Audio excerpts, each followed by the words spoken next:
langsung diambil. Warhead sekarang juga udah diambil oleh Kelrat. Mereka mencari di mana seorang Susuji, tapi ternyata sayang sekali tidak berhasil mendapatkan deteksi. Tapi nampaknya Flicker dikeluarkan, belum ada yang melakukan blending red flop toy.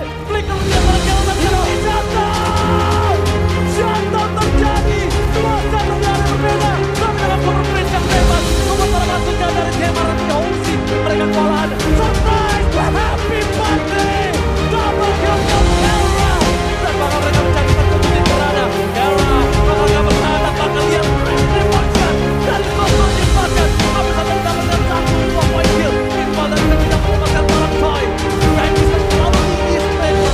Membuat sosok